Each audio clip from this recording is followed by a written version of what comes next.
Students, अस्सलाम वालेकुम। उम्मीद है बेटा आप सब लोग खैरियत से होंगे।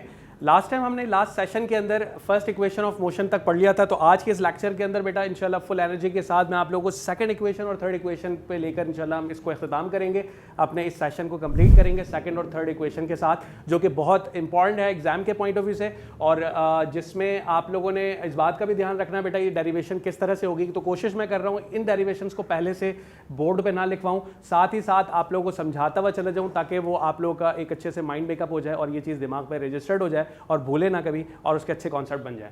ठीक है जी। और बड़ा स्मार्टली हमने इस सवाल को करना है, इक्वेशंस ऑफ मोशन, जिसके बारे में मैंने एक छोटी एक डेफिनेशन आप लोगों को समझाई थी। ये एक ऐसी इक्वेशन होती है जिसमें हमने किसी मूविंग ऑब्जेक्ट को लेकर उसकी initial velocity, final velocity, acceleration, time, distance और इनके दरमियान रिलेशनशिप क्या होता है, इसको समझते हैं बेसिकली इक्वेशन ऑफ मोशन के अंदर। ठीक है। अब इसके तीन टाइप्स होती हैं। फर्स्ट इक्वेशन जिसकी हम डेरिवेशन ऑलरेडी कर चुके हैं, सेकंड इक्वेशन जिसको मैं आज इंशाल्लाह अपने इस सेशन में कंप्लीट करवाऊंगा, और पूरी कोशिश रहेगी कि हम थर्ड इक्वेशन को भी कंप्लीट कर सकें, वरना इंशाल्लाह नेक्स्ट वीडियो में या नेक्स्ट सेशन के अंदर हम इस टॉपिक को भी कंप्लीट करेंगे। ठीक है जी। सेकंड इक्वेशन ऑफ मोशन, इसमें आपने करना क्या बेटा, एक अजम्पशन करनी है, एक सपोजिशन लेनी है, एक ऑब्जेक्ट लेना है जो कि मूविंग ऑब्जेक्ट होगा, और इनिशियली उसकी वेलोसिटी क्या होगी, आफ्टर कवरिंग सम डिस्टेंस उसकी वेलोसिटी क्या बन जाएगी, इस दौरान कितना ये एक्सेलरेट होगा, टाइम कितना लगेगा, ये सब बातों को लेकर हम पहले कुछ सपोजिशन कर लेते हैं। Consider an object. ठीक है। Consider an object,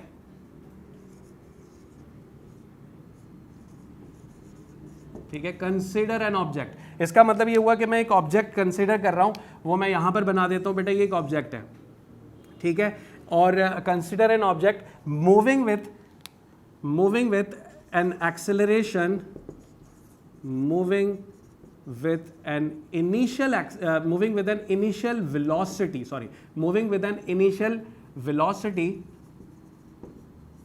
that is vi, यानी एक ऑब्जेक्ट जो के इनिशियली क्या था, एक ऑब्जेक्ट मूव कर रहा था, और जो उसकी इनिशियल रफ्तार होगी यानी जो उसकी वेलोसिटी होगी उसको हम vi से रिप्रेजेंट करेंगे।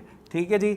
यहाँ पर ये ऑब्जेक्ट मौजूद है, इसकी एग्जैक्टली कुछ ना कुछ पोजीशन होगी, उसके नीचे मैंने इस बात को लिख दिया कि बेटा इसकी इनिशियल वेलोसिटी इस वक्त क्या है, vi है, और इसको हम vi से रिप्रेजेंट करते हैं। अच्छा, उसके बाद क्या है कि हम ये ऑब्जेक्ट क्योंकि ये ऑब्जेक्ट कंटिन्यूसली अपनी पोजीशन चेंज कर रहा है, जब ये पोजीशन चेंज करेगा तो एग्जैक्टली ये कुछ ना कुछ मूव करेगा और एक नई पोजीशन इख्तियार कर लेगा।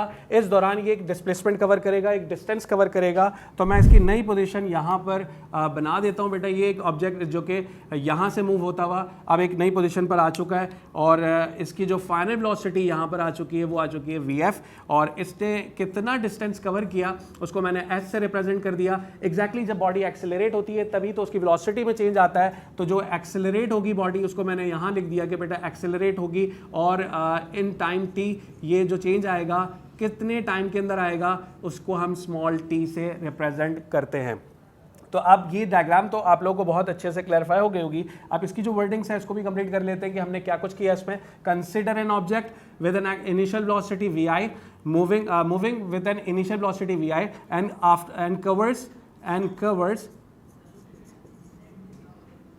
and covers some displacement that is s, covers some displacement s in time t।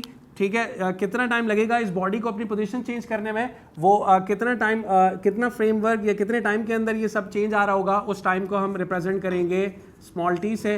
तो मैंने यहाँ पर लिख दिया कि बेटा कितना चेंज आ रहा है इस बॉडी की वेलोसिटी के अंदर, vi से vf हो चुकी है, ये बॉडी एक्सेलरेट हुई है, इसने कितना डिस्टेंस कवर किया है जिसको हम s से रिप्रेजेंट कर रहे हैं, और इस दौरान ये बॉडी एक्सेलरेट जो हो रही है कितने टाइम में हो रही है उसको मैंने स्मॉल t से रिप्रेजेंट कर दिया। चले अब बात करते हैं असल मुद्दे पर कि हमने करना क्या होगा, इसके रिलेशन को कैसे ड्राइव करना है।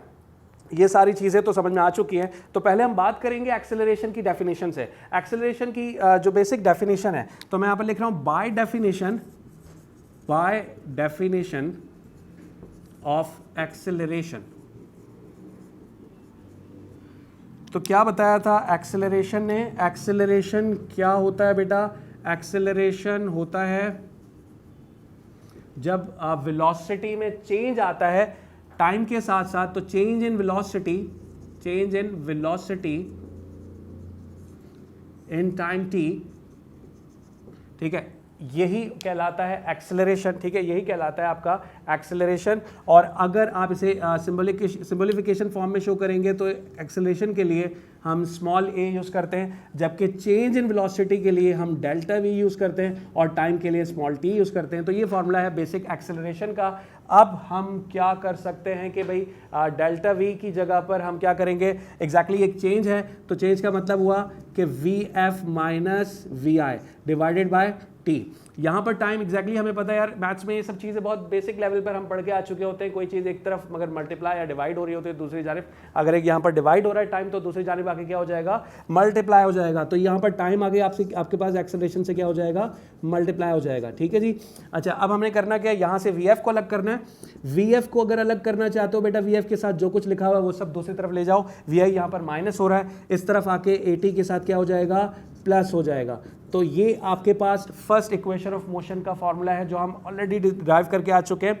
एग्जाम में बाज़ औक़ात बच्चे ये फार्मूलाज को डायरेक्ट यूज़ करके इसकी डेरिवेशन को कंटिन्यू करते हैं, तो बेहतर है कि बेटा इसको थोड़ा सा ड्राइव करके देन फिर आगे जाएं, तो वो ज़्यादा बेहतर रहेगा, क्योंकि सच इतनी बड़ी डेरिवेशन नहीं है फर्स्ट इक्वेशन ऑफ मोशन की, ठीक है। तो आपके पास जो वी एफ है वो आपका बराबर हो चुका है we I plus A t के, वी आई प्लस ए टी के, ये आपके पास फर्स्ट इक्वेशन ऑफ मोशन है। इसको मैं इक्वेशन नंबर 1 का नाम दे रहा हूँ, इक्वेशन नंबर 1 का नाम दे रहा हूँ। क्यों नाम दे रहा हूँ बेटा, इस इक्वेशन को मैंने आगे जाकर यूज़ करना है इसी डेरिवेशन में, ठीक है, तो इसलिए मैंने इसको इक्वेशन नंबर 1 का नाम दे दिया।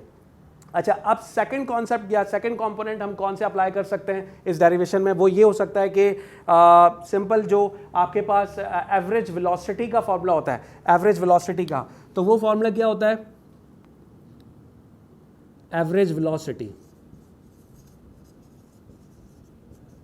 वेलोसिटी के एवरेज निकालने का मतलब होता है कि जो भी वेलोसिटी में चेंज आ रहा है, इस चेंज को आपने प्लस करवाना है, we I plus V F divided by 2, number of quantities, यानी कितनी दफ़ा आपने वेलोसिटी को नोटिफाई किया, 2 दफ़ा एग्जैक्टली, वो इनिशियल और फाइनल है, तो आपने 2 से डिवाइड कर देना है, that is the average velocity. ये इसी को हम एवरेज वेलोसिटी कहते हैं। इसको आप यहाँ पर जो है वो आप इक्वेशन नंबर 2 का नाम दे दें, इक्वेशन नंबर 2 का नाम देते हैं, ठीक है। तो ये हमारे पास 2 रिलेशन आ चुके हैं, इक्वेशन 1 और इक्वेशन 2। ये इन दोनों इक्वेशंस को हमने किसी एक तीसरे ऐसे फॉर्मूले में पुट करना है जिससे हम फिर सेकंड इक्वेशन ऑफ मोशन के फॉर्मूले को ड्राइव कर सकते हैं, ठीक है जी। चलिए, तो यहाँ पर हम ये काम कर लेते हैं, इंशाल्लाह इसमें हमारा कंप्लीट हो जाएगा। तो पहले हम बात कर लेते हैं बेसिक फंडामेंटल इक्वेशन, जो कि हम आपके पास डिस्टेंस या एवरेज वेलोसिटी का फॉर्मूला होता है। वो क्या होता है कि जो हमारे पास जो डिस्टेंस कवर किया इस ऑब्जेक्ट ने, वो बराबर होता है average velocity multiply by time, ठीक है, मल्टीप्लाई बाय टाइम। तो आपके पास एवरेज वेलोसिटी कहाँ पर है, ये है आपकी एवरेज वेलोसिटी। तो इसकी जगह पर आप यहाँ पर क्या कर सकते हो, V I plus V F divide by 2 रख सकते हो। और इसके अलावा अगर बात की जाए टाइम की, तो टाइम को एज इट इज़ रहने देंगे, लेकिन अब वी एफ, ये जो हमने फार्मूला बनाया इसको कब पुट करेंगे, ये भी इंशाल्लाह वक्तन बाय वक्तन धीमे धीमे इंशाल्लाह इसी लेक्चर में इंशाल्लाह आप लोगों को क्लियर हो जाएगा। तो ये आपके पास डिस्टेंस मौजूद है, एवरेज वेलोसिटी की जगह पर मैंने क्या कर लिया, V I plus V F divide by 2 कर लिया, और ये टाइम आपके पास एज इट इज़ आ गया। अब आप क्या करोगे, देखो यहाँ पर वी एफ आ गया, वी एफ का फैक्टर आ गया। वी एफ की जगह पर मैं क्या कर सकता हूँ, वी आई प्लस ए टी रख सकता हूँ। तो यहाँ पर क्या करूँगा बेटा, V I as it is, इस वी एफ की जगह, इस वाले वी एफ की जगह पर मैं रख रहा हूँ वी आई प्लस ए टी, वी आई प्लस ए टी, ठीक है। और ये बाहर जो टाइम लिखा हुआ वो एज इट इज़ रहा, और ये 2 से डिवाइड हो रहा है। अब आपने क्या करना है, देखें वी आई 2 दफ़ा आ गए, तो एग्जैक्टली हमें पता है यार, अलजेब्रिक एक्सप्रेशंस के अंदर हम क्या कर रहे होते हैं, जब एक्स की वैल्यूज सेम कॉफिशेंट के साथ अगर आ जाती हैं तो ऐड कर लेते हैं इनके कॉफिशेंट्स को, वी आई प्लस वी आई हो जाएगा। तो ये क्या हो जाएगा, 2 वी आई, ठीक है। ये जो 2 डिवाइड हो रहा है वो इसके नीचे मैंने अलहदा डिवाइड कर दिया, और यहाँ पर ये जो टाइम एग्जैक्टली ये जो टाइम पे गौर करें ज़रा, ये वी आई और वी आई प्लस हो गया, 2 वी आई आ गया। यहाँ से ये टाइम अगर इस 2 वी आई से मल्टीप्लाई हो जाएगा तो 2 वी आई टी हो जाएगा, ठीक है, 2 वी आई टी हो जाएगा यहाँ पर। और आप क्या करोगे, ये आपके पास ए टी आ गया और टी मल्टीप्लाई हो गया टी से, तो ये ए टी का स्क्वायर हो गया, और ये जो 2 डिवाइड हो रहा है मैंने दोनों से अलग अलग डिवाइड करवा दिया।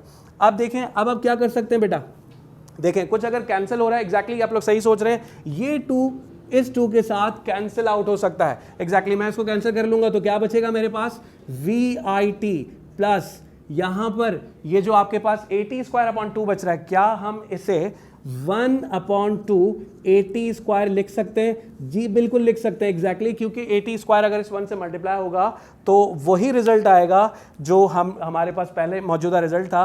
तो इसका मतलब मैथ्स में हर वो काम किया जा सकता है जिससे कोई चेंज ना आए, आप वो किसी हेल्प की वजह से कर सकते हो। जैसे मैंने यहाँ पर इसको 1/2 करके AT स्क्वायर करके अलग से दिखा दिया क्योंकि सेकंड इक्वेशन ऑफ मोशन का जो रिलेवेंट फार्मूला जिसे हम ड्राइव कर रहे थे वो इसी फॉर्म में होता है, इसलिए मैंने इसको 1/2 को थोड़ा सा इस तरह दिखाया। ठीक है जी, यहाँ तक हम सेकंड इक्वेशन ऑफ मोशन की डेरिवेशन को कंप्लीट कर लिया। इंशाल्लाह नेक्स्ट सेशन में हम एक नए टॉपिक जिसका नाम जिसको कि थर्ड इक्वेशन ऑफ मोशन का होगा, इंशाल्लाह उसको कंप्लीट करेंगे। और जब तक के लिए अपना बहुत सारा ख्याल रखिएगा। अल्लाह हाफ़िज़।